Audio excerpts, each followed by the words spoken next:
op de radio. De otter komt hier net meer voor. Nou kwam ik nooit een ottertje op bij of bij de achterdoor. Dus duistig missen zal ik ze net, maar keert mij toch vol om in het. De ottervoet, de walviskast, de zeehoen en de snoek omtrint. De olifant, de pandabeer, die op zijn laatste poten rint. Er bloot haast net een bist meer hoe 100 hier en langer net. Dat is jonge Paak en Pake Caesar, het volgende duet. Zo sterk als een beer. Wat is dat Paken een beer? Zo lienig als een iel. Dat weten wij net meer. Zo vlug als een ekster en stjonke als een mut.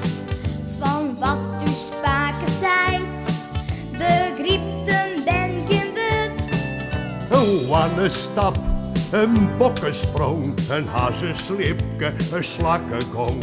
Zo glad als een wilster, zo reed als een kalkoen. Die wisten hadden destijds west, maar wij hassen het schoen. Die bisten hadden destijds west, maar Jim hazen het schoen.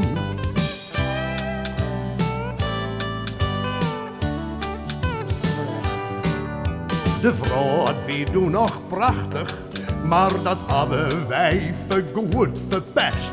Er hadden even Paken doen, een hele protte vogelswest. Oh ja, oer mierde mar en bouw, vliegende skrieën zijn oon en au.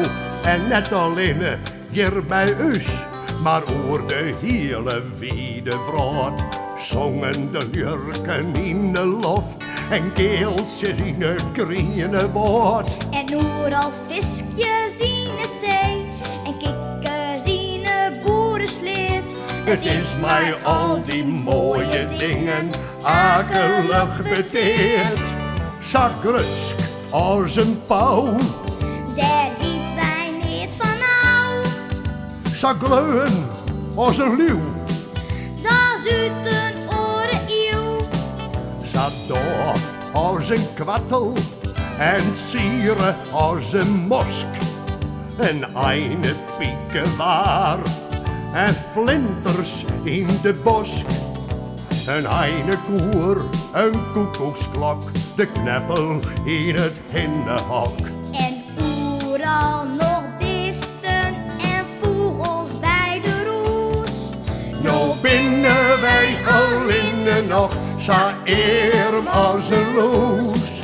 Nou binnen wij alleen nog, zo eer